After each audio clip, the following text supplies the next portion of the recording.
Today we're going to talk about Kelly Dever, and she's in the Karen Reed trial. A lot going on with that. Greg, why don't you tell us about the videos we're going to watch? Well, I can't tell you a whole lot because, Scott, you picked these videos. However, what I can say is Karen Reed trial is in deliberation right now. And all those of you who know more about the case than we do in terms of evidence, put it down below. We always like to know what you see and what you think, even though we are not digging into evidence to try to figure out what we see. May I inquire? Yes. Thank you. Officer Dever, did you go on to say in that interview, quote, you never saw them leave, them being Brian Higgins and Chief Ken Berkowitz. You never saw them leave, but you recalled thinking to yourself that they were in the Sallyport for a wildly long time together in there, end quote. Did you say that? That was my recollection of the time. Okay. So yes. Chase, what do you got? So as a quick reminder before we dive in, none of us are forensic experts, and we're not here to dissect the case or the evidence or the legal strategy going on. We nerd out on behavior. So there's a good chance you might know the case better. And we're here to decode what people do because humans run on almost identical hardware and software, and behavior doesn't really lie. So let's talk about what you're seeing here in this clip. This isn't just a bunch of fast blinking going on. This is stress leaking out through the eyes. She's blinking around 70 times a minute here. It's almost triple. Well, I think it's over triple the average. So the average is about 12 to 20 per minute in conversation, and that's baseline. But when somebody's calm, focused, or really emotionally engaged, the blink rate really drops. So this doesn't always mean someone's lying or always relax. It means focus. So if our blink rate's low, it's focus. So low blink rate can signal a whole lot of deep attention, threat tracking, hyper focus on something. So same system, same signal. And here's why blink rate really matters here. It's one of the most reliable nonverbal indicators of our internal state. We don't consciously control it. It's almost impossible to fake it in real time, and it is wired into your nervous system. So when blink rate suddenly spikes like this, that is a major red flag, and it means that something just shifted, some stress, internal conflict, like an emotional jolt that's happening. You're watching the system react in real time right here. So in real life, in a meeting, if you make a point and somebody's blink rate goes up, that's hidden disagreement or discomfort. If you're in sales and you mention pricing and the blink rate starts spiking, there's resistance that you're about to encounter there. So pay attention to this blink rate. You don't have to count. Just watch. When I start the conversation, is it pretty normal, fast, or slow? And is it changing? I'm just looking for changes to what I observed at the very beginning. Super easy to do. Scott, what do you got? All right, I did count. There was 30 in this thing. She blinks 30 times in this very short clip. And you're right, I clocked it between 30 or between 60 and 70 a minute. So that's what the average came out to, because some were closer together than the other ones. But this is interesting because she's pretty much keeping a flat affect on this. We don't see movement in the brow or the forehead. That could be due to Botox or whatever. And I assume Botox because her eyebrows are coming down at an angle like that a little bit. And that's what happens after a while if you don't do it right. These muscles start, in other words, collapsing here and sending these things up so you look like an ant. So you see people that run around and have those eyebrows that come up like this, but they're not drawn on. That you can pretty much assume that's what's happened to them.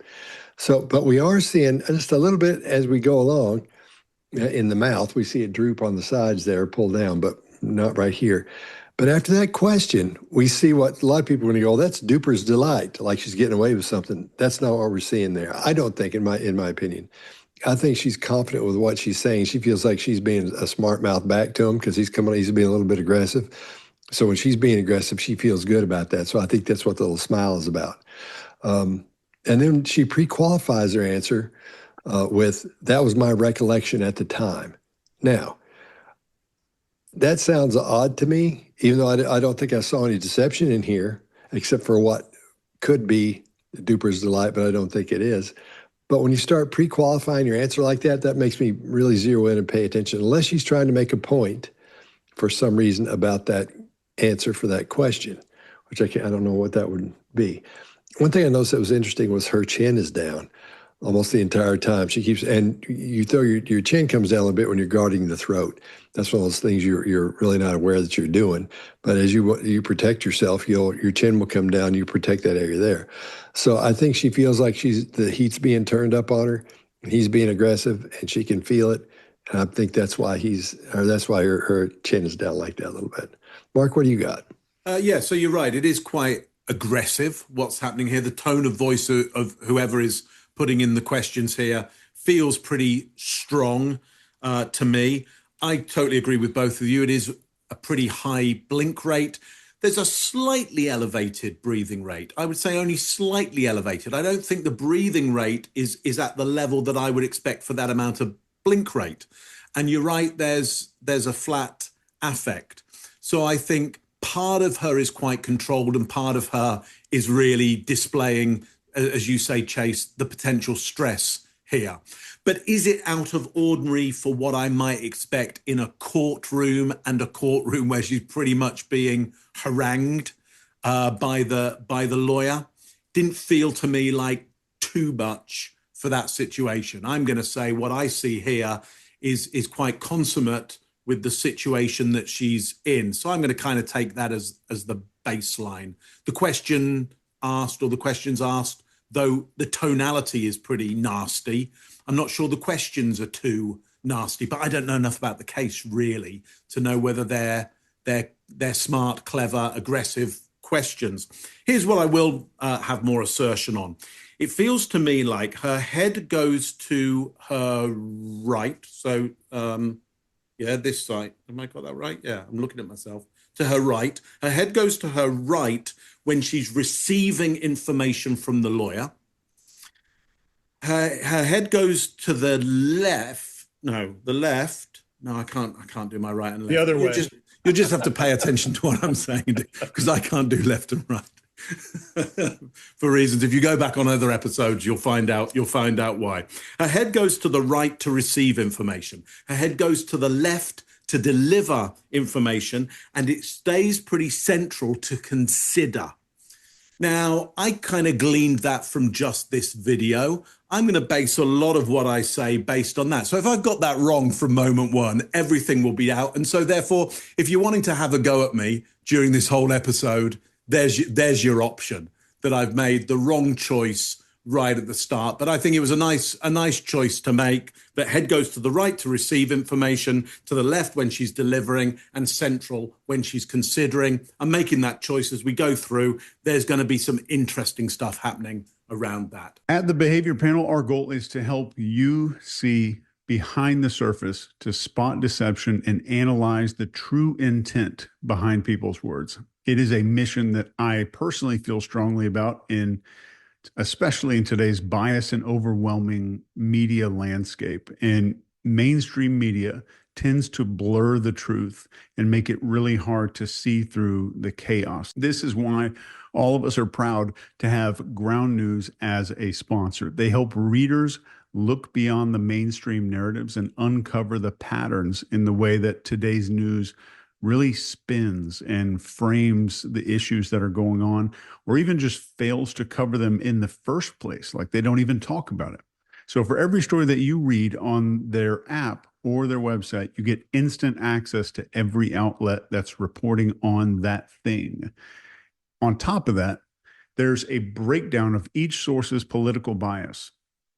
For instance, you get this report of how subjective their reporting tends to be, and if they're independently owned, or are they funded by corporations or governments, or are they getting their money from somewhere that's influencing what they're saying to you.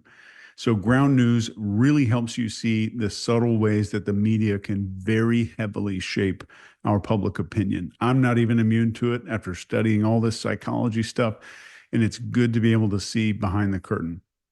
I'm actually in the process of writing a book. It's almost done, on media brainwashing. And I think they're one of the most practical solutions that I have ever seen. So check it out by scanning this QR code, or go to ground.news/TBP. Our viewers get 40% off unlimited access, whether you subscribe for yourself or if it's a gift for somebody. Ground News is independent and subscriber funded, not by any special interests. So by subscribing, you're not only just getting a great product, you're directly supporting our work here at the Behavior Panel. Greg, what are your thoughts? What do you got on Mark, this? I may have said this to you before, but when you're in the Army and you're going through basic training, they're teaching you to march. If you can't figure your left from your right, they make you carry a brick. And then if you can't figure it out in 2 weeks, they tape the brick to your hand. So there's a way we could train you. Right. I'd be carrying a full hod, Greg, a full hod of bricks. So you've become a Mason overnight. Yeah, exactly. Different kind of Mason. Yeah. So yeah, I agree with you, Mark. I do think there's data intake going on here. When she's tilting her head and sitting there listening, she's got a very good, I'm a big fan of a stoic face, as you guys all know. So that stoic face when she's listening is beautiful. She's paying attention. She's drawing in information. There's also, if I remember correctly, it's been a long time since I've studied this, and it's dependent on jurisdiction. There are limits to the way a person asks questions in cross or indirect, and I don't know which this is. If it's cross, I think they have to be leading yes/no questions. I think, if I'm correct. You guys correct me down below if I'm wrong, either in general or about that as a jurisdictional issue. That blink rate increase is so early, I wonder if it's related to something that happened before this started. Like maybe they've had some altercation, some objection that was overruled, but something sure Chase covered very well, that fight or flight going on inside her head. The cool thing about this is we can't tell why a person is blinking their eyes. It has to be context. To Chase's point about you say a price and their blink rate increases, yes. Or the person can be sitting in a meeting and suddenly remember they left the stove on at home, their blink rate can increase. So we have to ask questions and figure out why. And we usually control those questions, and it makes us a lot happier. And Mark, I agree, respiration's up. That smile, I agree with you as well. Scott, it's not Duper's Delight. That's adversarial. I think that's okay, smart boy. You think you got something? Yeah, that's And what I was I think we'll see alluding to. more of it. Yeah, exactly. There's a little bit of rigid in her neck when she does it. People don't smile with a rigid neck usually, and when they do, it's not a good thing. So I think it's adversary, and I think all this wraps together for us to see early in the game that when she's dealing with this defense attorney, there's going to be some back and forth. And we'll figure out why she feels that way as these videos unfold. That's all I got. Greg, are you growing a beard? I hadn't shaved in a couple of days. Trust me, it's not attractive. It's just all gray hair now. May I inquire? Yes. Thank you. Officer Dever, did you go on to say in that interview, quote, you never saw them leave, them being Brian Higgins and Chief Ken Berkowitz. You never saw them leave, but you recalled thinking to yourself that they were in the Sally Port for a wildly long time together in there, end quote. Did you say that? That was my recollection of the time. Okay. So yes. By the way, you indicated under questioning by Mr. Brennan that you knew what they wanted from me, meaning the defense, what they wanted from me. Yes. Did you say that? Yes. Do you remember on that phone call that we read directly from the exact same report that I just read from? Remember that? And I told you the same thing then. That's not a Yes. question. Objection. Sustained. My question is, just answer my question, Officer Dever. Did we read to you? Were you read the exact same thing that I just read to you on that phone call? Like you can't remember my name. I don't remember. I can remember your name, Miss Dever. Okay, so the answer is I don't remember. No comments. More than that, Judge. I think we all. All right, so no comments, just questions, please. All right, Greg, what do you got? Yeah, she's got resting Hartley face here for sure, and I love that. Stoic, indifferent, just look at you like she's judging you or like she doesn't care. That's powerful when you're listening, because if a person that you're talking to in a meeting, to Chase's point about sales or any of that, if you're bleeding information from your face while you're listening, they can read and play back on what you're sending. People who do elicitation rely a lot on those subtle cues of your face and knowing whether you're picking up on it or not. So you learn to be very stoic. When you're interrogating prisoners of war, you want to be very stoic because you don't know what they know. You don't know who you have in your hands. So there's another interesting piece. She shows some distaste as she says yes when asked if she remembered saying that they knew what she wanted, that she knew what they wanted from her. Sorry for that convoluted little sentence there. But you can see she is directly confrontational and she looks and says yes to answer that question. Her pulse rate, you can even see here, if you pay close attention, you can see movement in that necklace, that right in the middle. You can pay attention. You can see her chest is moving more rapidly in respiration. There's an elevated blink rate. This is whether or not the last thing caused her to have some fight or flight. It's elevated for sure here now because we're seeing more respiration and more eye blinks. Those blinks can be from a lot of reasons. Like I said, it could be from swallowing a bee. I have to tell that story, Scott. It could be from all kinds of other things that cause you stress. But that elevated blink rate, along with the breathing, we know is something's coming on. And then she does an eye block, something we haven't seen to now. And a lot of times that's an indicator the person is confrontational. Sometimes you may close your eyes and be smug, but I don't think this is smug. I think this is a you're on my last nerve kind of thing. Because right after that, we see the withdrawal at the sides of her mouth that we associate with disapproval or disdain. And then she even calls out loud, "You don't remember my name." And just like that. And that gets a snarky response to him. And the judge even steps in and says, "Hey, no need for commentary." And so there's a lot going on here. We can't tell in this short clip in a couple of minutes how much altercation has gone on between them, but we can tell there's certainly no love lost between this attorney and this person on the stand. Scott, what do you got? Are you recovered from the bee yet? Yeah. Okay. Just so people watching, we had bees here, and the lady Sandy came to take them out. And then when she left, they all left too, except for a few of them. And I went back to see where the bees were, and one of them flew in my mouth and stung me right there. So that's why we didn't have a show last week, because I had big balloon face from Elephant Man. Yeah, from being stung in the mouth by a bee. It was just a honeybee, but I don't think he made it. I'm okay, but he isn't. She.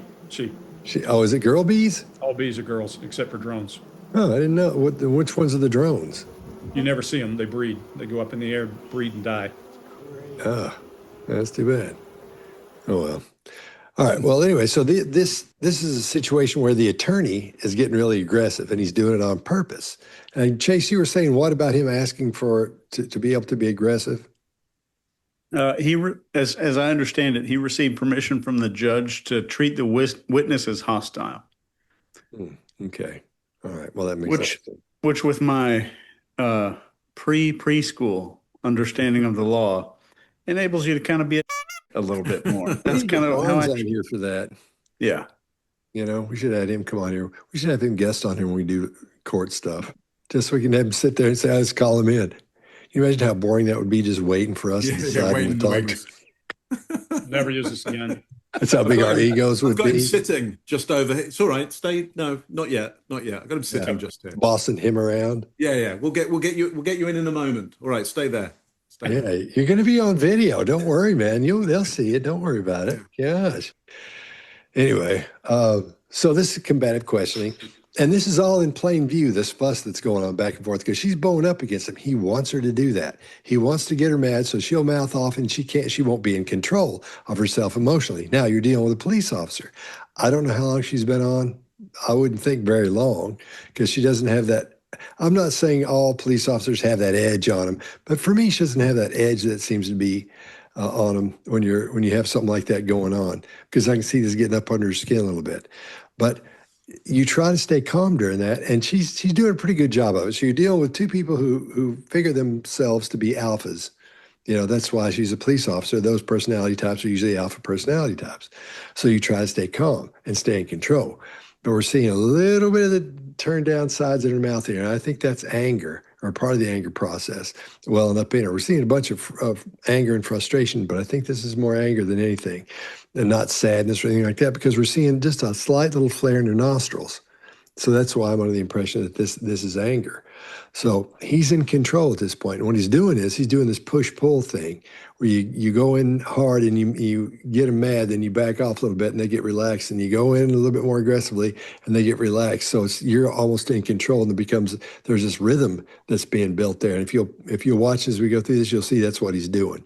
So it's manipulation, but that's the cycle he's trying to get her in, so he'll know when to go in with the harder questions. And it'll be like the good cop, bad cop thing. When she thinks she's supposed to be relaxing, that's when he can hit her with something really aggressive and maybe catch her off guard. So I think that's what he's trying to do with the push-pull stuff. I'll leave it there. Chase, what do you got? Totally agree. And at the start of this whole exchange, Kelly's chin is down and kind of pulled back toward her neck. That's not just her normal courtroom posture. This is fear physiology starting to come in. When we feel threatened, consciously or not, the brain triggers all these automatic protectors. The neck retracts to shield all these arteries down there, the carotid, jugular, all the trachea gets protected. It's not conscious. This is like ancestral code written into our DNA. It's protect the neck. So we're not really seeing her develop a strategy. This is an unconscious survival response. But right after this, a few seconds into this, things shift pretty quick. And over the next few exchanges, we see the chin rising. The head tilts a little bit. We're going to see a state change. And fear starts just opening up to this, what I would call defensive dominance. There's a chin lift that says, like, I'm not hiding anymore. This is how we challenge other primates. And the neck tilt says, I'm not going to push back. It's a sideways challenge, but it's subtle, and it's also hostile, I think, here. She is not relaxed. I don't think she's confident. I think she is posturing, and it's escalating. So I think she is posturing and not in actual confidence. And then it happens here. There's a quick, sharp sound. Mark's going to talk about this. It's kind of a territorial marker. Are you going to talk about it? Oh, I wasn't, but I assume it's one of Peach's huffs, is it? It's like that one. Oh. So it's not like a random tick that we do. This is a verbal claim of space. It's a signal that kind of says back off. And these usually come to the surface when somebody feels like they've gained some ground or they need to reinforce one of their little boundaries. Here's the breakdown for real world. If you see this tucked chin, it's probably fear or discomfort. If you see the chin lift, this is a rising assertiveness or like a challenge. The neck tilt this is either resistance or challenge. It could be either one, but none of this is conscious. This is the body yelling all of these little behaviors here. So what you're watching is not some random process. This is a transition from her being in protection mode to posturing and from fear to fight. So we saw the fear at the beginning of this clip, and then we kind of see this transition into fight mode. Scott, what do you got? All right. No, I already went. Wait. Mark, what do you got? Yeah. Sorry. I've got an exhale from her right at the end. Last video for your Chase on this one. Here's what I see here. We've got the head tilting to the left, so definitely into what I would say is delivery for her on yes, yes. So that seems like honesty to me. She goes into delivery, yes, yes. Now, where there seems to be something duplicitous here is her head goes to the right, so she's now in listening essentially, or thinking about stuff. But that's on like you. You can't remember my name. I can't remember. So why does she go to listening for that? Well, because she's being duplicitous. She's having a go at him. Just as you say, Chase, she's building up gently to way more aggression. And so she's softening this idea of, like, you can't remember your name, my name, I can't remember. She's softening that with a listening position. Often you see it in males and females, but more predominantly females, you'll get a softening of something with just the hair being tucked back before an attack, maybe a tilt of the head, hair back before the attack to say, look, I may not look like anything, but here it is coming. So she's softening the aggression, I would say, that could well be coming up. I mean, really, it just affirms your point there, Chase, that something else is coming here. She's softening it, but it could look to some slightly duplicitous because she's delivering with a kind of a thinking head here. That's all I got on this one. Let's have a look at our next. Oh, that's a good time, man. By the way, you indicated under questioning by Mr. Brennan that you knew what they wanted from me, meaning the defense, what they wanted from me. Yes. Yes. Do you remember on that phone call that we read directly from the exact same report that I just read from. Remember that? And I told you the same thing then. That's not a Yes. question. Objection. Sustained. My question is, just answer my question, Officer Dever. Did we read to you? Were you read the exact same thing that I just read to you on that phone call? Like you can't remember my name. I don't remember. I can remember your name, Miss Dever. Okay, so the answer is I don't remember. No comments. More than that, Judge. I think we all. All right, so no comments, just questions, please.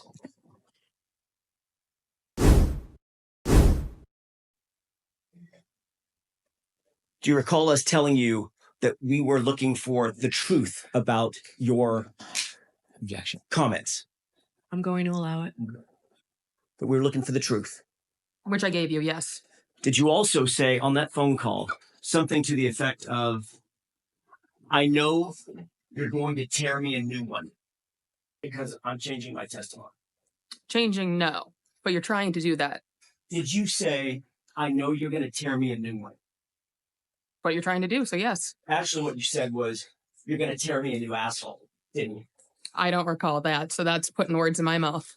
I'm not asking you to put words in your mouth. I'm asking you if you remember saying that during that phone call. Oh, I know recall. you're going to tear me a new asshole. I don't recall. Okay. But you do remember saying something to the effect of, I know you're going to tear me a new one, right? Yes. Okay. All right, Greg, what do you got?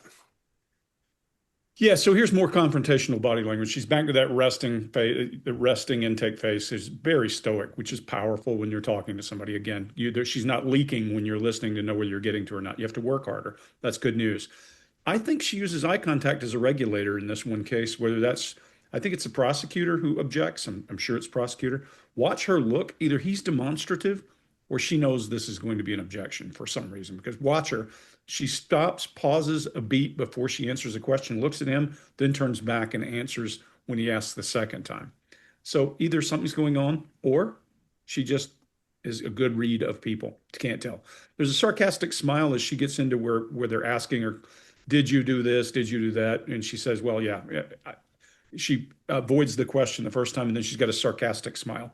Sarcasm looks like the sides of the mouth are wanting to smile. It's it's muted, controlled, and the brow is down. Usually when we smile, we're not pushing our brows down when we smile. If somebody smiles at you and puts their brows down, it looks awkward. I used to call it the mother-in-law smile. It's one of those kind of things where somebody doesn't really like you, but they're pretending to and being polite.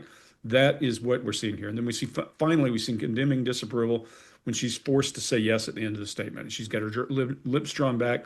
She's sarcastic. There's no positive to this. I think this is a confrontational relationship, and she's clearly okay with being in it. We'll see some change as things occur, but right here, she looks quite all right. Mark, what do you got?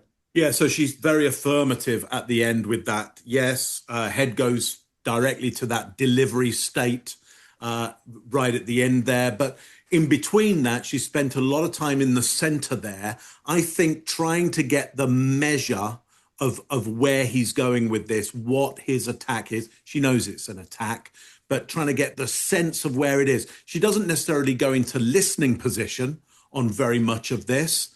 I think she has an idea of, okay, I'm being attacked here. This is being aggressive. I need to get the measure of what's going on here. But her delivery of the affirmative yes at the end of this is very strong. Seems very honest to me what's going on here. There's a lot of kind of covert but honesty around the aggression and the attack. But when her answers are affirmative, they are strongly affirmative. Chase, what do you got on this one? Yeah, I definitely agree. She's trying to look calm here. We have the head tilt, slower blink rate here, which is how often we blink. We hear a pretty neutral tone, but if you know what to look for, all of this falls apart really fast. On top of what Mark just said, her breathing rate gives her away instantly. It's really high, it's shallow, and it's happening in her chest instead of the diaphragm and belly area. That is a huge stress signal. And this is other things that we're seeing here are learned behaviors. And cops very often develop a lot of these calm masks, especially if they've worked patrol for a while. Slow blinks, controlled tone, deliberate stillness. But when the pressure hits, that mask cracks a little bit, and we're seeing that. So when the attorney asks if she wants the truth, she fires back with that something to the effect, "I've given you the truth." On the surface, that sounds composed.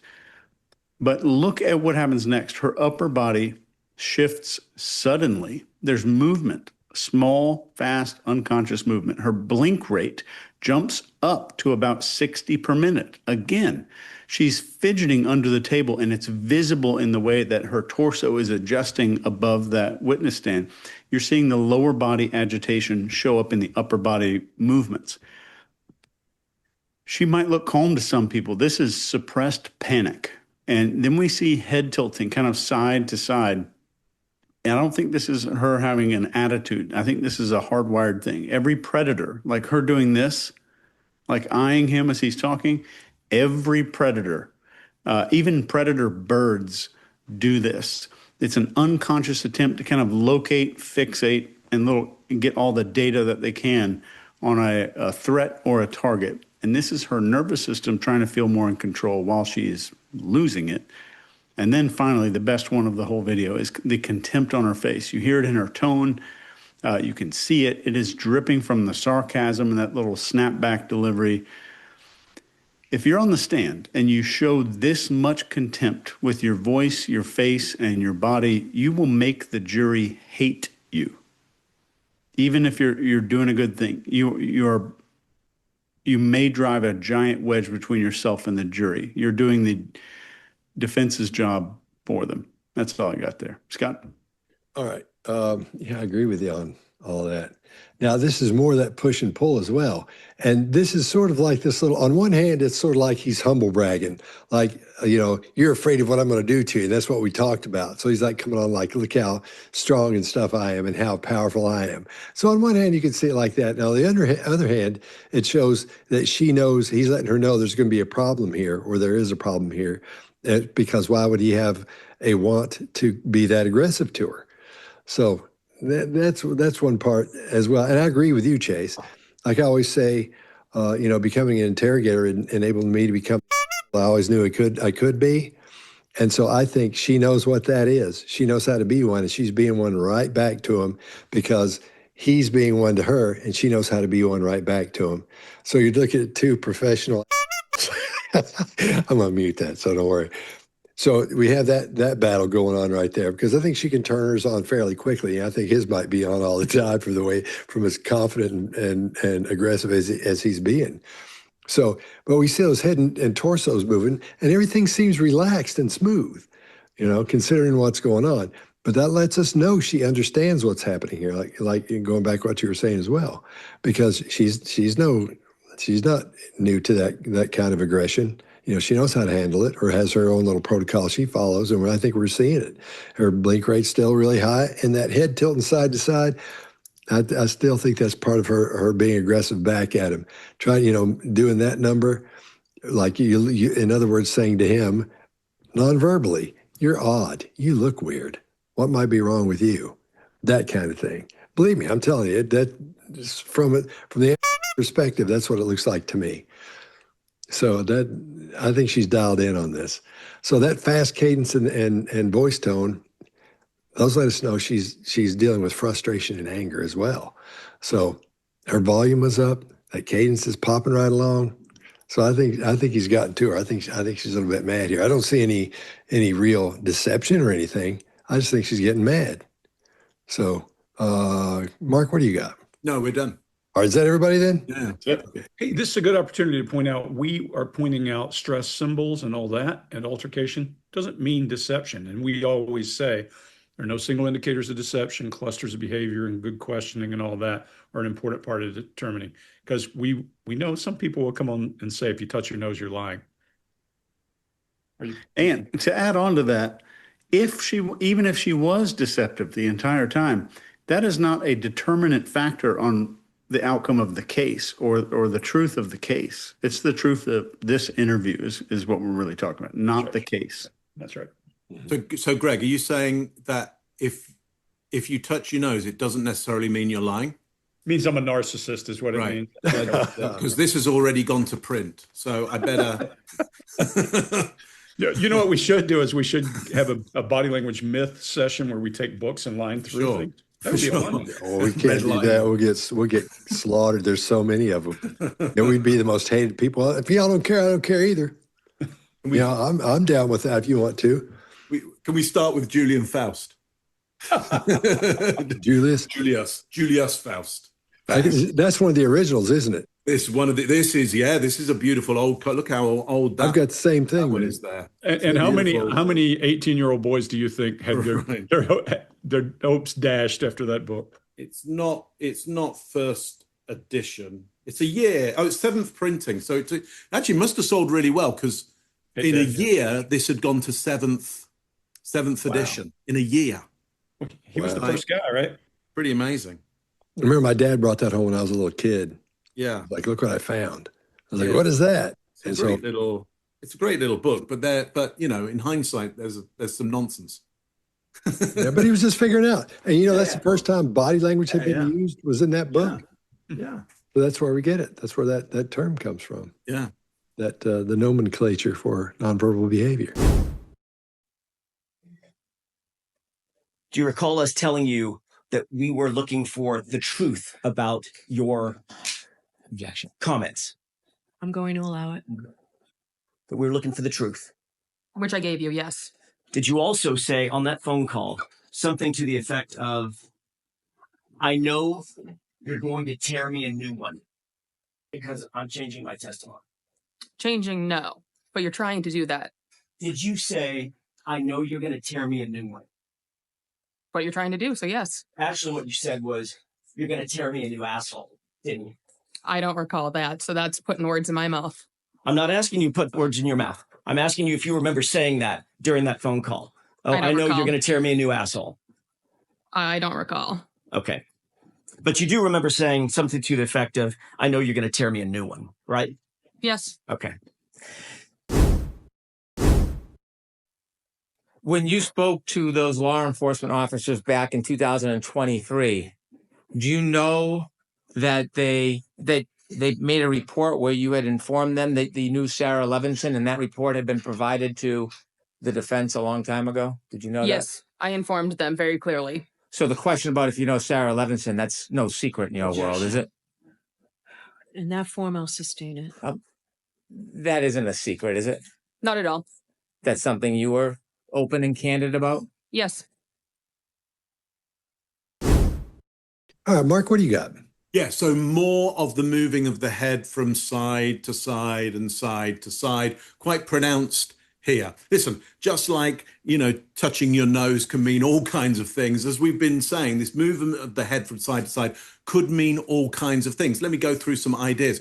Chase, just as you said, birds, which have their eyes more on the side of your heads, in order to be able to tell distance, what they'll do is move their head from side to side or side to side, because that's the only way that they can just slightly alter the distance of one eye to the other and be able to judge that distance.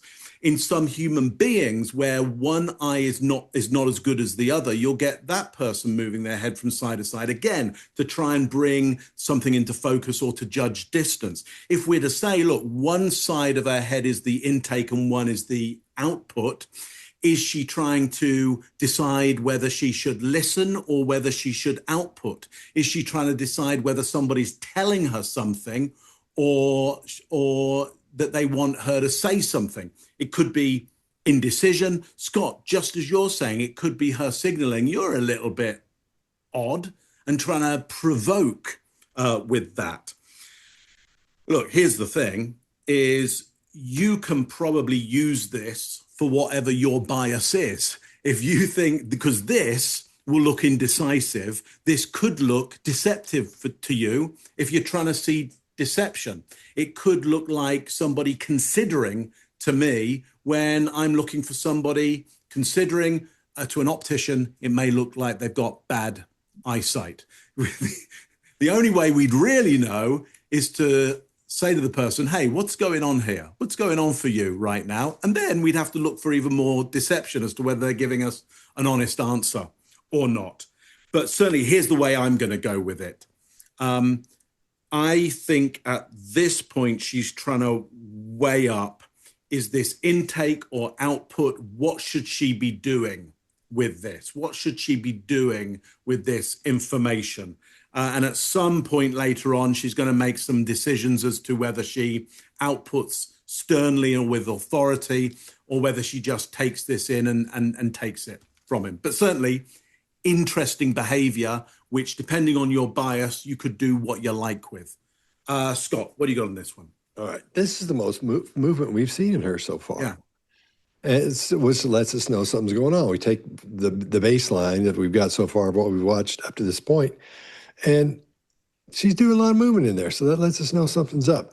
Now, her head, like you said, it's tilting back and forth, but it's tilted forward as well, protecting that throat.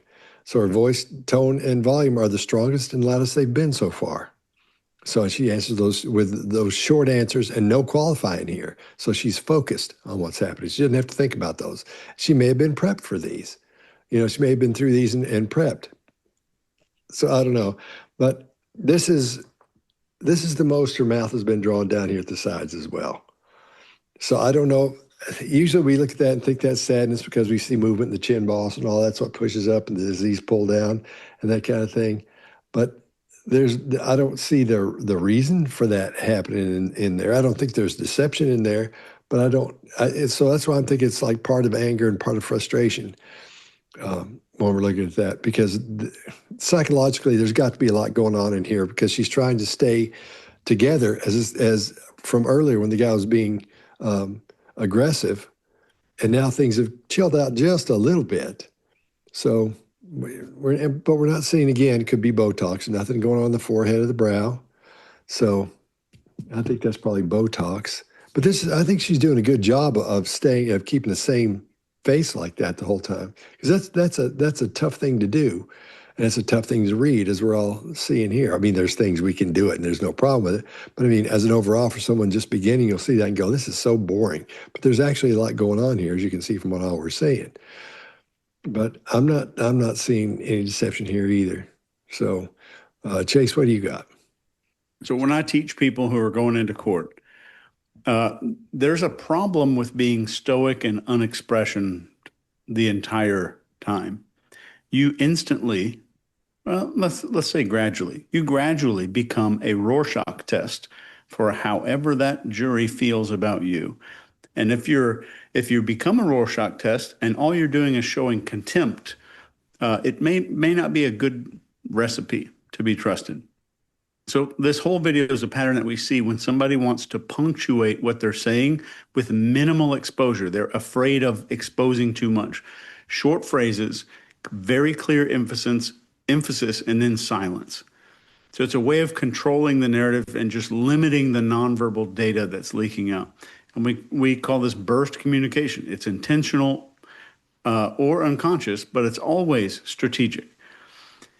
This does not mean deception on its own, but behavior analysis is about clusters and not isolated moments. And you cannot responsibly, I should say, hang a conclusion on a little single gesture or a blink or a phrase. And that's how amateurs get it wrong a lot. We do see elevated blink rate, and we've seen hostility in earlier clips, but here alone, none of that confirms or disproves anything. So I think that's why real behavior profiling is not about cherry picking a moment, but reading the sequence and the shifts and stacking up of these signals over time. I don't think there's a whole lot in this clip, but it's still a good piece of the puzzle. So let me leave you with one note here as you're watching this. Maybe we're on your iPad, on your kitchen counter while you're cooking something or something like that, but you'll still hear it. Stress shows up in everyone under pressure. So it's not a lie detector.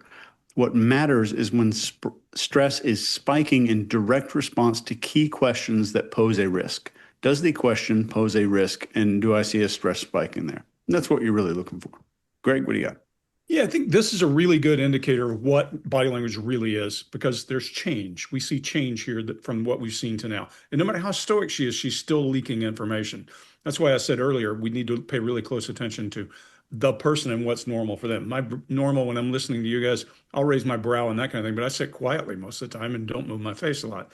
And you're right, Chase. People project onto that whatever they want. People think I'm a hard ass or whatever because of that expressionless face. So what has happened here? Because I want to know who this attorney is. It's a different attorney, different voice, and it shows. I don't know if this is the prosecution or the defense, but watch her. Her whole demeanor changes. Her chin boss is involved. You said that, Scott, yourself. The sides of her mouth are drawn down. I'm going to associate that with some negative feeling. Usually we think shame or grief or something like that when both of those are involved. There can be some anger causing it, but her head's moving. Mark, when I put these things together, her head moving that way before was no big deal. But when this changes, we think yes and no. We don't think bobble because it's not part of American culture. So it does come across as uncertain. Now, whether that's true or not, we can't really tell. But that playful sarcasm isn't there, that aggressive sarcasm, not playful. This must be the prosecution. And if they're saying you lied in the past and they are government officials and she is a cop, that certainly could cause it. We don't know yet, but we know there's a dramatic change in when you have that stoic face. This is the danger with keeping a stoic face. When you make an expression, it becomes a billboard. And we've got something here that's changed. Let's look and see why. Yeah, let's look, Greg. Let's have a good look at the next one.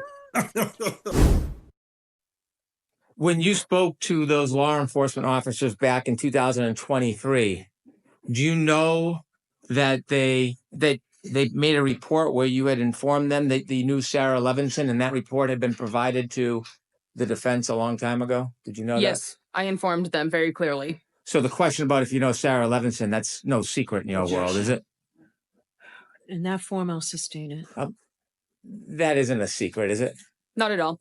That's something you were open and candid about? Yes.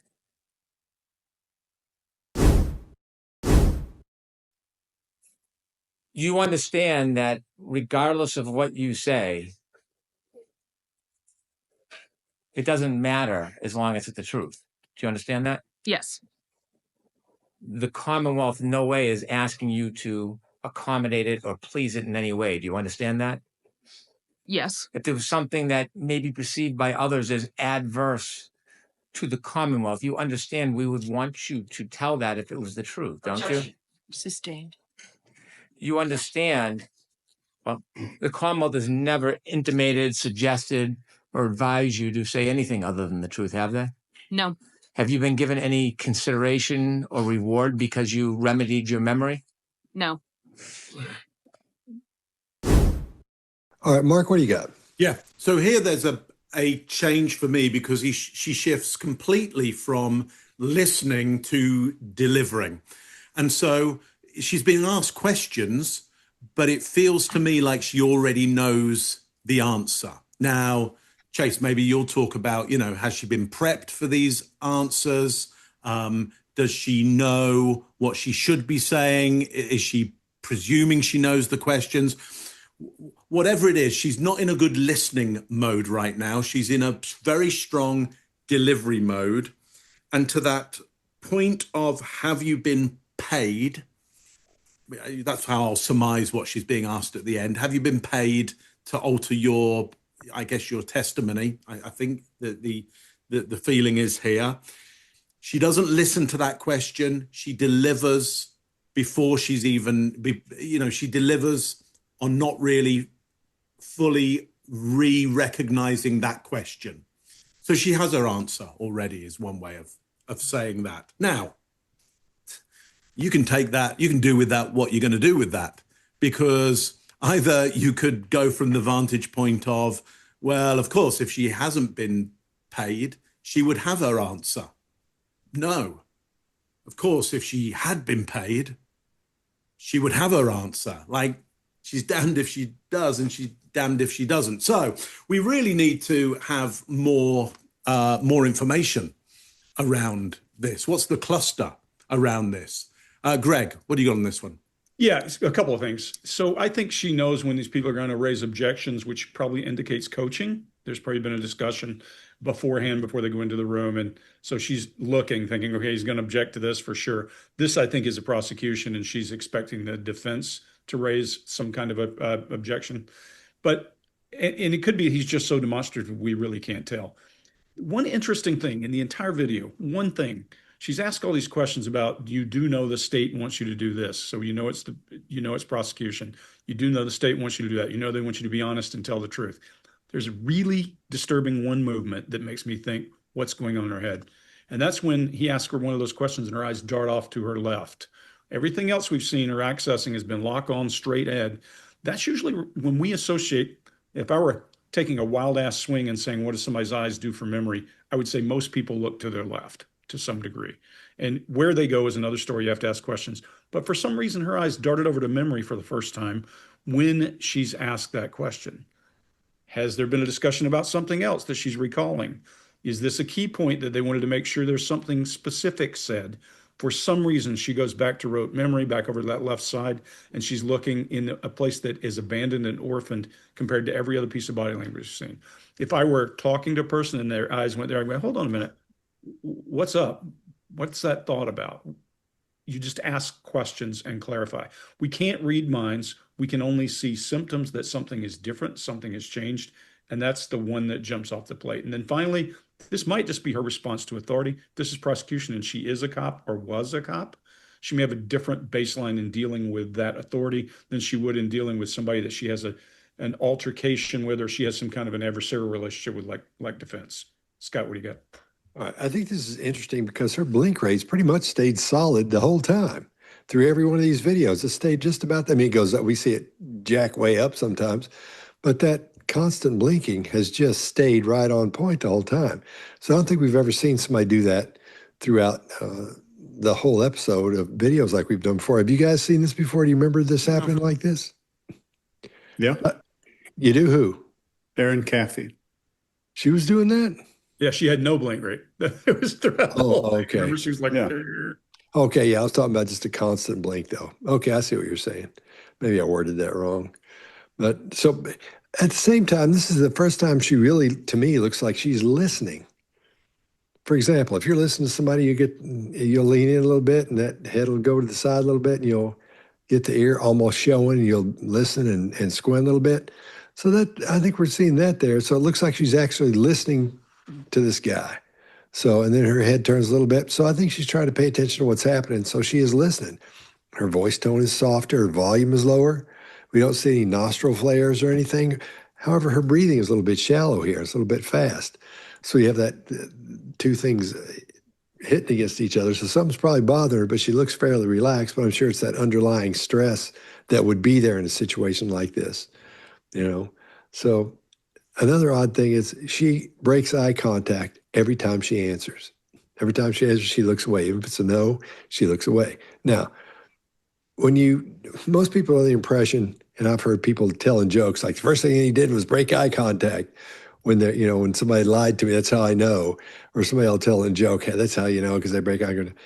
But usually the person who's lying will keep their eyes on you because they want to make sure you believe them. This may be a different situation because you're sitting here in court and she's got a lot of thinking to do, but I don't think she's breaking eye contact because she's being deceptive. I'm not seeing deceptive cues here at all, so I don't think she's being deceptive.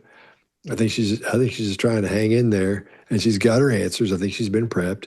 She knows what she's going to say. She's got the idea for each question that's going to come at her. So that's pretty much what I got. We good? Chase. Or is it Chase? Okay, what do you got, Chase? So we'll disagree on this. So the attorney asked, has the Commonwealth influenced you in any way? I'm paraphrasing. And she does a small, tiny, muted, brief head shake, which is different from every other denial that she's made. It's always been a big head shake. This is the first tiny one she's done. And at first glance, it looks pretty clean, but zoom out and all of these signals stack up like crazy. Right before she answers, her breathing completely stops. This is a freeze response, and the body holds still when something risky is about to come to the surface. Then she says no. Her posture pulls back, and this is a subtle retreat from that pressure. Her blink rate spikes into the high 40s. In my count, it's 49. It's same as all the earlier stress points. There's micro fidgeting in the upper body. We can't see the hands or legs, but the signal's there like she's doing something under the table. It's the same pattern that we've seen under pressure before. Then we see her looking in a direction she hasn't looked before. Greg, you talked about that. Totally agree. So what we've got here is a denial, a unusual head shake, a breath freeze, a postural retreat, unusual eye movement, a blink rate, and subtle fidgeting under the table. That is a full behavior cluster that we talk about every time. When we talk about the 5C model, we talk about change, we got it. Cluster, got it. 7 stress signals hit at one time. It's not random. Context, this is the denial of prosecutorial influence. Culture, these are universal signals. There's not a lot of cultural misreads here. The bottom line, the body says this is a gigantic red flag. When somebody does all this stuff, they're either deeply uneasy with the truth or they're uneasy saying something that isn't the truth. So really quick, let me give you 6 quick ways to spot a coached witness. First is scripted language, these polished, emotionally loaded lines, syncing up with attorneys. Repeat exact phrases from the attorney, using their own attorney without pause, like if their attorney's questioning them. Motive assignments. They don't just describe what happens, they'll tell you why someone else did it. And we see that in this interview. Real witnesses describe behavior. Coached ones explain intent. We saw a lot of ascribing of intent here. A lack of effort to recall. No pausing, no thinking, no searching for memory before they answer. It's instantaneous answers. Real recall shows up as hesitation, especially when it's not your attorney. Eye movement, struggling with language. So if I'm watching this, I always think smooth is suspicious if they're being asked real questions. Finally is the overconfidence on details. They're absolutely sure about things that most people would need to think about. Memory has edges on it, and narrative has polish on it. Finally, it's just timing and delivery. Fast answers to complex, emotionally charged answers are usually a red flag. That's all I got. That was a pretty long one. But let me ask you this, Chase. You just went against everything I said. How does it feel to lose one of your best friends? I didn't even notice. You understand that regardless of what you say, it doesn't matter as long as it's the truth. Do you understand that? Yes. The Commonwealth in no way is asking you to accommodate it or please it in any way. Do you understand that? Yes. If there was something that may be perceived by others as adverse to the Commonwealth, you understand we would want you to tell that if it was the truth, don't you? Sustained. You understand, well, the Commonwealth has never intimated, suggested, or advised you to say anything other than the truth, have they? No. Have you been given any consideration or reward because you remedied your memory? No.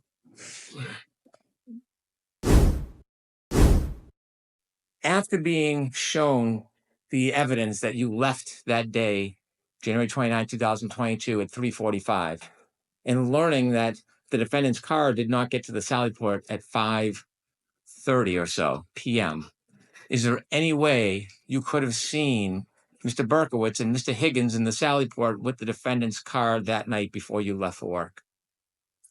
There is no way. Understanding you made a mistake, was the defense receptive to your explanation that you made a mistake? Objection. Sustained in that form. Did the defense pressure you when you told them you were going to come into this court and tell the truth about your mistake? Objection. No, allow it.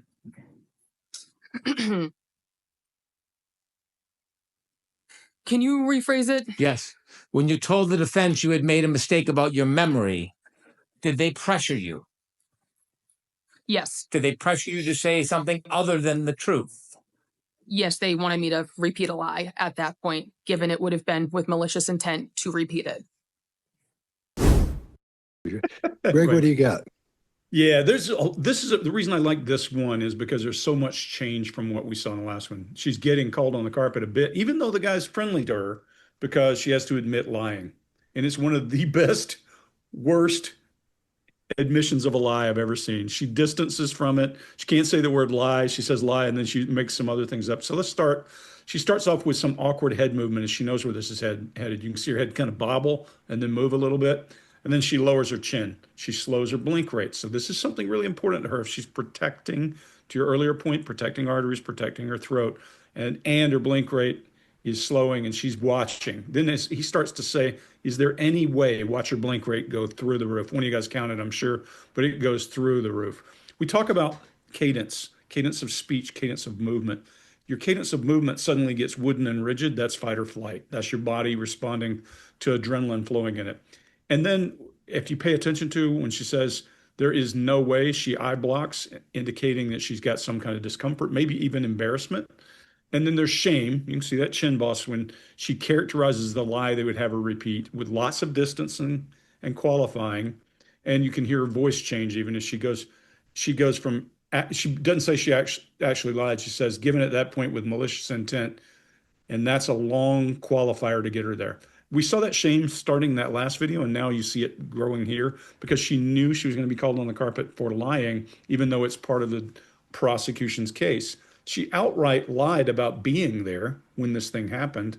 She had details about the lie, and now she's being called on the carpet by the defense, or I'm sorry, by the prosecution, and the defense is saying she's lying now. So which way is true? We're seeing a whole lot of change here. So something is going on here, whether it's shame and embarrassment for being called a liar. That's what I think it is, because if you look at how long it took her to say she lied, that's usually an indicator of what a person's feeling. Mark, what do you got? Yeah. Baton gestures. That's what I have. Baton gestures are the gestures that conduct along to the rhythm of your speech, but they're not always necessarily like you're holding a conducting stick, a baton in your hand.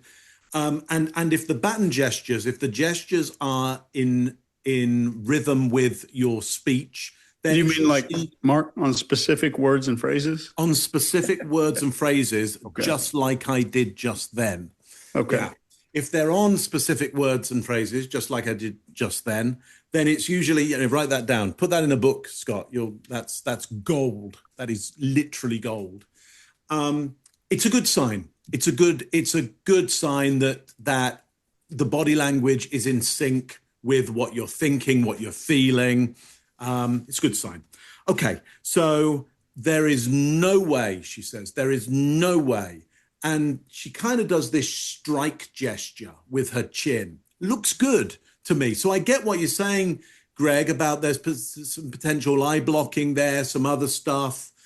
But I like the baton gesture there. Seems very affirmative, very good. I also like they asked me to repeat a lie. Like she really nods her head affirmatively and batons well with that. So I think we can find some pluses and we can find some minuses. I've just landed on some, what in my mind are some really good pluses there on a sense of, well, let's just say her being strongly affirmative about how she's delivering. Now, does that mean she's not lying? I mean, no, she might be, Chase, to maybe one of your earlier points, she might just be really confident about her prepping on this, Well, Mark, I don't think there's any indicators she's lying. I think there's a whole lot of indicators of shame about having lied and being told. For sure. For sure. And so could she be confident about wanting to correct her record, correct her moral record here by going, well, I'm not lying anymore. Well, it's always a bit late to the game, isn't it? When you're doing that in a court. So tough situation to be in. Chase, I'm interested in your response to this. What are your thoughts?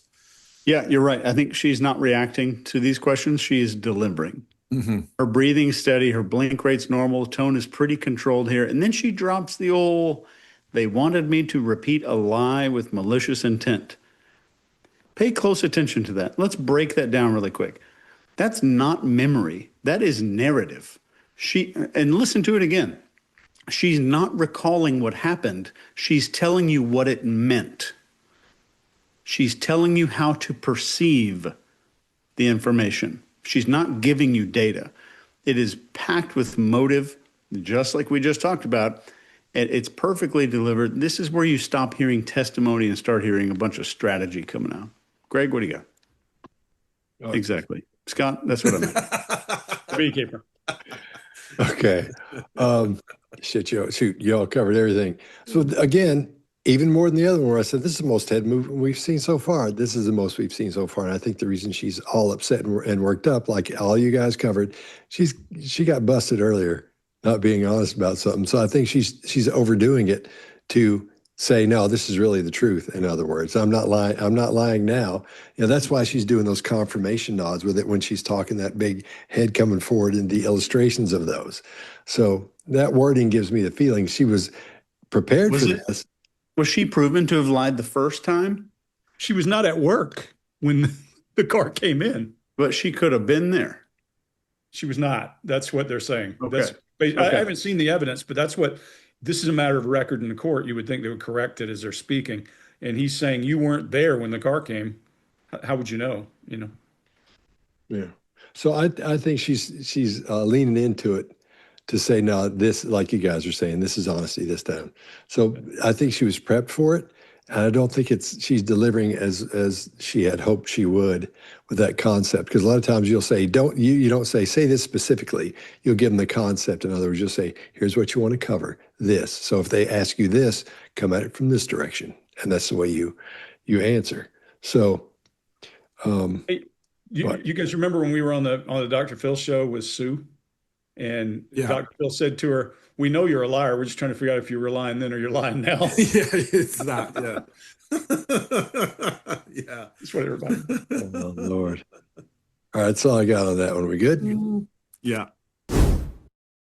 After being shown the evidence that you left that day, January 29, 2022 at 3:45, and learning that the defendant's car did not get to the Sally Port at 5:30 or so p.m., is there any way you could have seen Mr. Berkowitz and Mr. Higgins in the Sally Port with the defendant's car that night before you left for work? There is no way. Understanding you made a mistake, was the defense receptive to your explanation that you made a mistake? Objection. Sustained in that form. Did the defense pressure you when you told them you were going to come into this court and tell the truth about your mistake? Objection. No, allow it.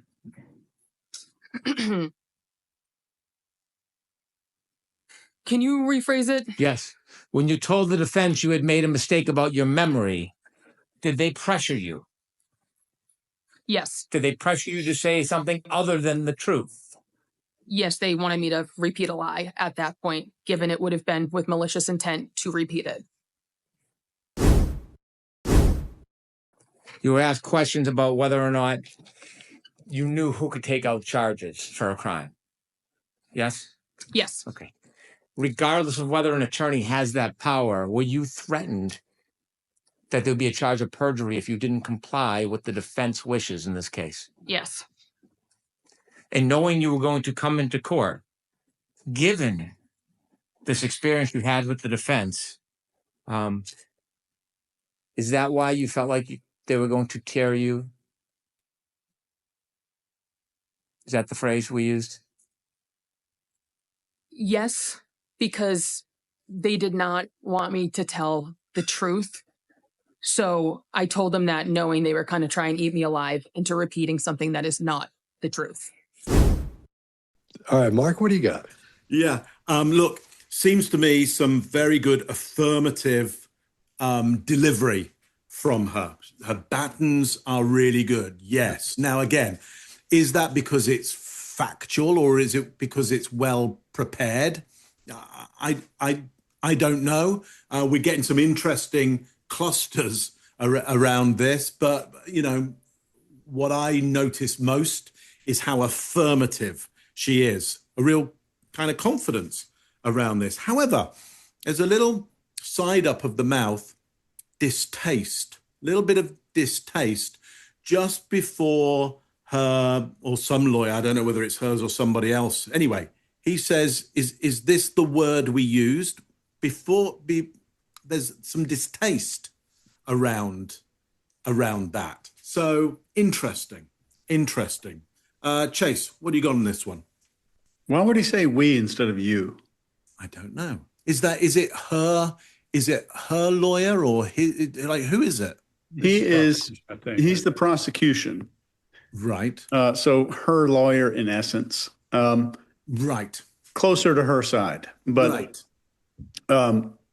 if they were preparing, we would make total sense. If they were coming up with those phrases that are supposed to be her own, that's a really weird pronoun to throw in there. Is that the term that we used? Very unusual. But she's calm in the clip. She's steady breathing, normal blink rate. She's no longer, I don't think she's being challenged. She's being led. And that's all that's happening here. But here's a line that matters most here. Is that what you felt like they were going to tear you, blah, blah, blah, the phrase we use? That's not clarification. When we talked about that, that is language insertion. And she goes along with it instantly. No correction, no pause. She's just syncing with the prosecutor's framing, and she's not recalling her own framing. She's just syncing up. She didn't correct the statement. He only gave her half of the statement. She doesn't correct it. Then she has, they didn't want me to tell the truth. They were kind of trying to eat me alive. This is not factual recall. This is narrative shaping, in my opinion. She assigns intent to the defense. She uses emotional language, eat me alive and all of that. But she's hedging with phrases like kind of trying. They weren't trying to eat me alive. They were kind of trying and not the truth. Really weird. Let me just say one caveat here. Getting coached isn't uncommon. Lots of witnesses get prep from attorneys, and a clunky, pre-scripted delivery doesn't mean deception by itself. But what we're seeing here, in my opinion, is way more than that. I think it's coaching plus alignment and injecting motive and dramatic framing, all delivered cleanly with no visible stress and no recall, no eye movement for recall. I don't think that combo proves anything. I'm not here trying to prove some case, but it raises a question. Is the witness telling a story she remembers or a story she rehearsed? Different things. That's all I got. I guess that's it. Scott, what do you got? I agree with you 100%. This is something they discussed, and you can tell it's a lot, because if he automatically goes to we, then in other words, that's what we decided, that's what we talked about. So yeah, so I think that's what's going on there. And plus, her chin is down, but it's not as far as it was before. So I think she feels less threatened here from a limbic perspective anyway. And this is also the highest her chin's been so far. So her neck is open, it's visible, it's unprotected. So she doesn't feel threatened here, I don't think. So her blink behavior, although, is odd. And that's why I think she's going through a series of thoughts as this guy's talking. Here's why. Because she blinks twice, there's a pause. Then she blinks twice, there's a pause. And this goes on and on and on. There's a little breakup of it in there in a couple of spots, but the two blinks, then a pause, two blinks, then a pause. Watch that when you go back through. That's really odd, but that lets me know, or that suggests to me that she's thinking, and she's thinking about these answers and what she's going to say. There are some studies out there that say when you finish a thought, you blink as you go through the thought. I don't know if there's any validity in that, because the studies aren't there aren't a bunch of them, and I can't even quote one. So that's how important it is to me. But that's the impression I'm under, is that she's thinking about that, and that's when those little blinking situations come in. So the illustrations with her head, those are confirmation nods again. So she's confirming those while as she gives us information that I really believe is rehearsed. And she doesn't, for me, it doesn't suggest honesty or deception here. You could look at it either way on this, because it's not, I don't think what we're seeing is real. I don't think she's not hearing this for the first time since she's prepped. She's trying to give the answer that she's prepared to give, and she's exhibiting body language she thinks should be there, if she's thinking about that at all. So that's why you get that odd feeling when you look at it. So I think she's emphasizing her belief or a point right there. I don't think she's supposed to be emphasizing the truth over deception like she was last time. That's what I'm seeing. That's how I feel about it here. Greg, what do you got? Yeah, a few things. We're all dancing around this, but make no mistake that preparation does not mean deception. People. I didn't dance around that. Yes, you did. To go against Bull's butter. going against No, you. you said almost those words, but I'm just saying everybody needs to hear what we're saying clearly is just because you prepare doesn't mean that you got anything to hide, period. If you're smart, you're going to prepare before you go in there because fight or flight hits all of us, every one of us. This is a cop or a former cop, not sure which. And if she's impacted by it, so will you be. And most people think that they can overcome this kind of stuff. It's just like all the people who have big bravado around when I was running SEER, people would say, oh, I'd stand up and do this and I'd do that and I'd do this. And they come in there and cry and piss their pants because that's the way it works is all the autonomic stuff takes over. And that little brain of yours starts overtaking the big human brain because it's trying to protect you. All the stuff we're talking about. There's an interesting one thing here that jumps off the plate at me, and that's recognition face. When he asked about perjury, it's the only time we see her brow rise in the entire interview. Her brows rise, her eyes come open, and she's like, yeah, they did. They threatened me with perjury. Watch back in, and you can't miss her eyes open for the first time. As a matter of fact, it's the first time, Scott, that I would disagree with you. Maybe she's had Botox because she actually can raise her brows. And she's nodding when she's saying everything. Yeah, and then she's got, what's that? No, that's what you guys are ganging up on me. I'm just messing with you. No. Anyway, we see that first, Mark, this is the piece that I agree with you on. We see the first demonstrative and congruent messaging at something that is not the truth, is not true. You see her head punctuating, her illustrators are all lined up, her cadence slows, she batons with her head, and there's a downward telling tone. All that just before the we, and that little contempt thing in the side of her face could be that, yes, they threatened me with perjury. So I don't know. We can't read her mind again, but what we can say is preparation is not deception. And she's already been in a bind. The shame is gone. That grief or shame in the chin boss is gone. And this looks good to me, in my opinion. And I will say that if she's lying, of course the attorney's going to say that you're going to face perjury charges. That's a obvious. It's not some weird threat. That's very common and normal. You can't change your story. Yeah. I was laughing earlier because my wife is out there holding up our baby to my office window, and just kind of like she was pressed up against it. So that's cute. Hey, Hannah. Did you tell her we're not friends anymore? No. We told her. You thought you were friends before today? Is that the phrase we used? You should text her. You should give her a heads up. Yeah. I've already let her know. Okay. Good. Yeah, the word friend is not in any of the contracts that we've signed at all. No, you sound like me at work. Yeah. You were asked questions about whether or not you knew who could take out charges for a crime. Yes? Yes. Okay. Regardless of whether an attorney has that power, were you threatened that there'd be a charge of perjury if you didn't comply with the defense wishes in this case? Yes. And knowing you were going to come into court, given this experience you had with the defense, is that why you felt like they were going to tear you? Is that the phrase we used? Yes, because they did not want me to tell the truth. So I told them that knowing they were kind of trying to eat me alive into repeating something that is not the truth. So I'm confused as to what you're asking. You would be implicating, if you agreed, you have not agreed that was the truth. You've now indicated that what you told to law enforcement agents in August of 2023 was a lie.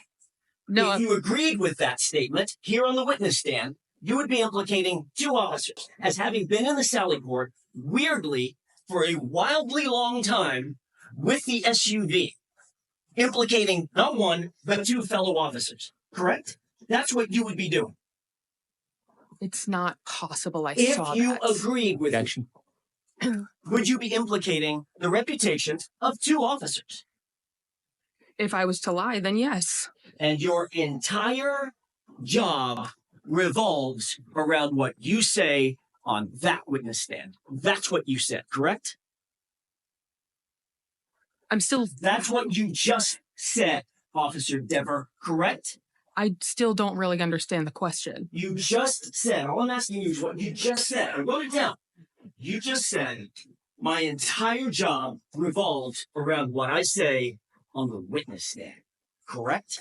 Yes to that question. That's all I have.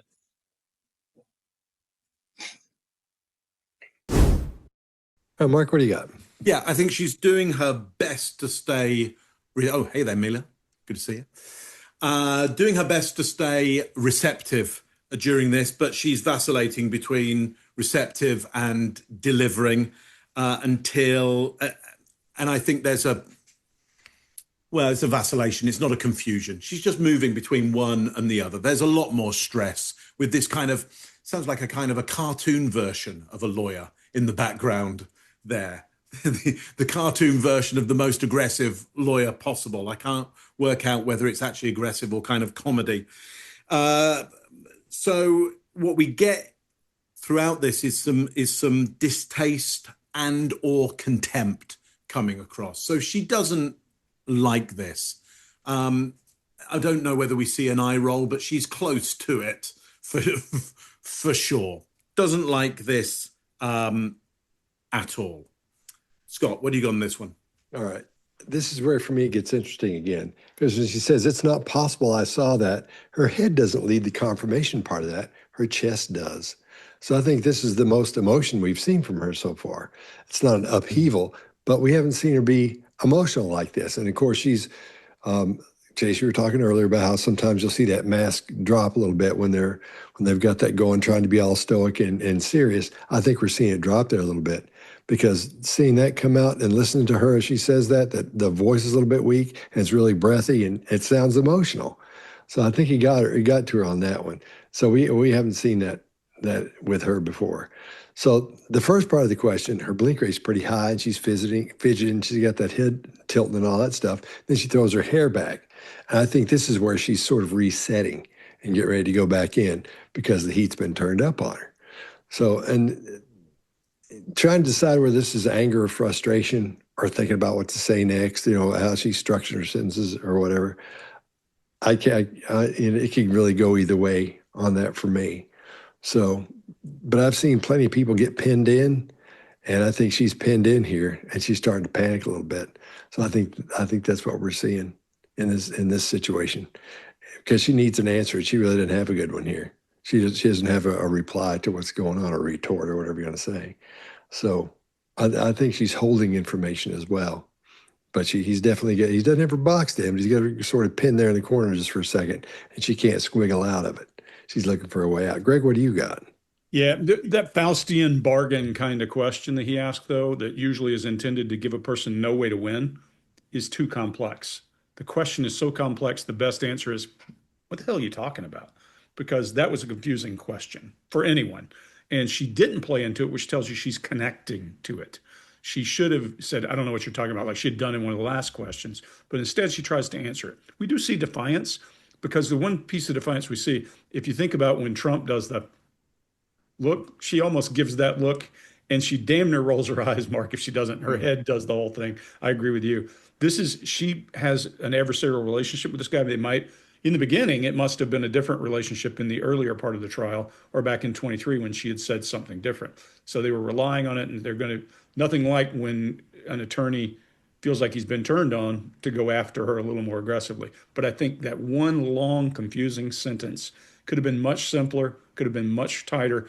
And even if you win with the person who's testifying, you lose the jury. Remember, a jury's made up of people, and they have to understand exactly what the hell you're talking about too. And they're probably going, what the hell are you talking about? So she missed an opportunity because she's engaged, because this matters to her. And part of that is because this is about something she did. She actually lied out loud, and everybody knows it, and she's been called on in front of the court. So that means she's going to be more invested in it, and that's the reason I think we see so much more movement. Chase, what do you got? Yeah, Scott, when you edit this later, in our group chat, could you send a picture of Greg doing the Trump face for me, please? I need a new wallpaper. Doesn't bother me. You're making But you're right, Scott. This is where all the cracks start showing here. She's getting pushed a little gently, but then the questions start hitting a little harder. And what we're seeing here is narrative control under pressure. And I think she gets asked, would agreeing with this statement implicate two fellow officers? And her response is, it's not possible I saw that. It's not a denial. It's possibility language. Possibility language. Pay very close attention for that in your everyday life. She's keeping the door open just wide enough in case she gets cornered.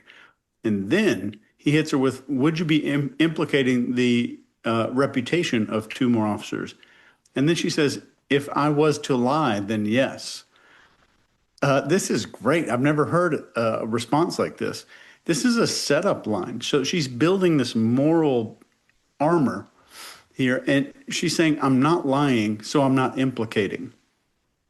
And that's what's happening. It's not an answer. It's preemptive defense is all she's really doing. And then I think the biggest tell of this entire video, even the ones outside of these clips, if you watch the whole thing, this is the biggest thing in the whole thing to me. She says, my entire job revolves around what I say on the witness stand. Who would ever feel like this unless there was some crazy stuff going on? But the attorney then repeats her words back to her. And suddenly she goes with, I still don't really understand the question. That's bullshit. So you don't get to make a confident statement and then pretend you're confused when it's echoed back. Your own words are echoed back to you.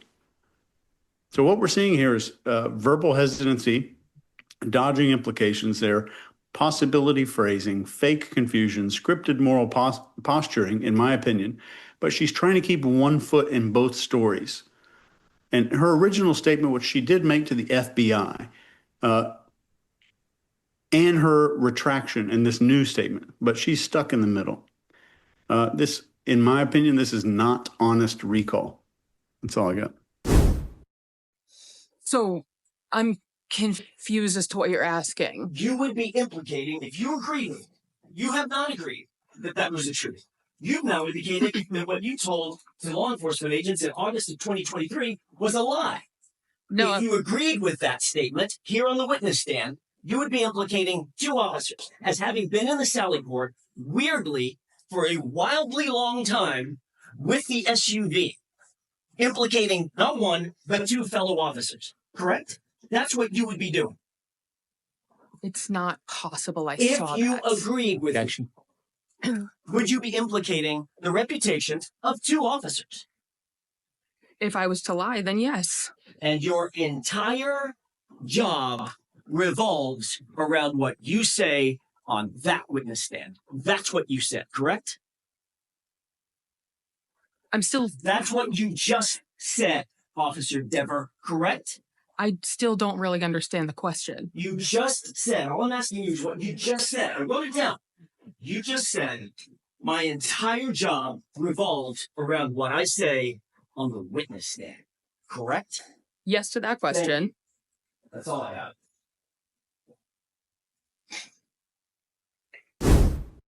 As we do these, they get fairly interesting. And every time we end one of these, we throw around the room and say, what do you think about this? What do you think about that? What are your thoughts on the whole thing? This time we had a little bit of, we butted up against each other. Chase and I totally lost our friendship over this episode. Yeah. So I think it's fairly interesting to see what everybody thinks about all that. Not just the friendship part, but everything else. Mark, what did you see? Here's what I saw. She seems to be a tool of the defense and the prosecution. She seems to be stuck somewhere in the middle of this. Yes, of course, she's partly responsible for that, but that's where she is right now. What I like most, and you were highlighting this really well, I think, Chase, is that the prosecution is, no, sorry, the defense is being framed by the prosecution as a wild animal, that they will tear a new one. They will literally disembowel somebody and they'll eat somebody alive. So to your point, Chase, the prosecution are creating a narrative about the defense, which she is kind of simply just agreeing with, not putting forward herself from memory, but agreeing with the terminology, the metaphors, the similes being used there. And it is the metaphor of the group that are trying to get the person being prosecuted off are a wild animal that would eat you alive. You got to wonder at the impact that may or may not have on a jury. If the jury don't fully understand exactly what's going on, are they now making their judgments based on the imagery that's being put at them? I mean, it's possible. I have to be in one of the jury, but certainly technically it could have a massive impact. In theory, it could have a huge impact. Those images being put forward. Chase, what do you got on this one? Yeah, I think metaphors are one of the top 10 most powerful ways to win a jury over. And as a fun fact, the less common and cliched your metaphor is, the better it paints an image. Because if I tell you avoid it like the plague, you don't picture the plague. Yeah. You picture the metaphor. So the less common the metaphor is, the more persuasive it is. So what do we do with all this? Behavior profiling isn't math. I think it's more like meteorology.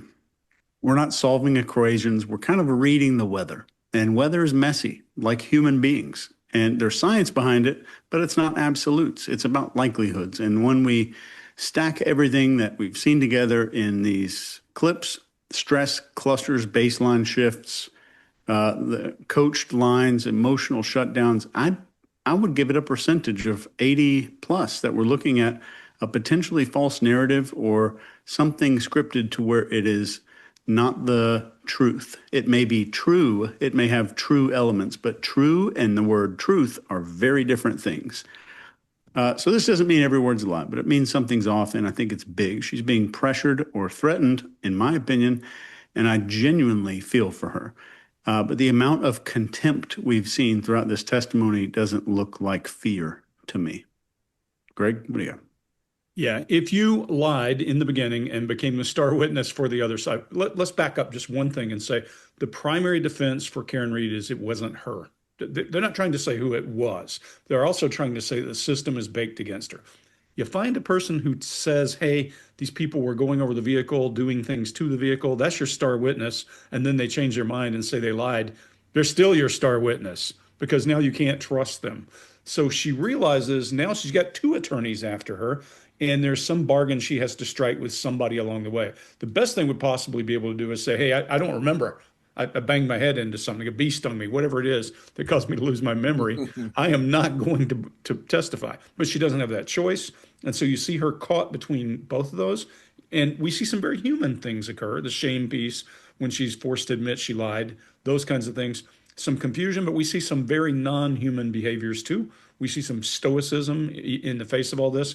Even though we can see through it, average jurors are not looking at blink rate. They're not looking at all the same things we are.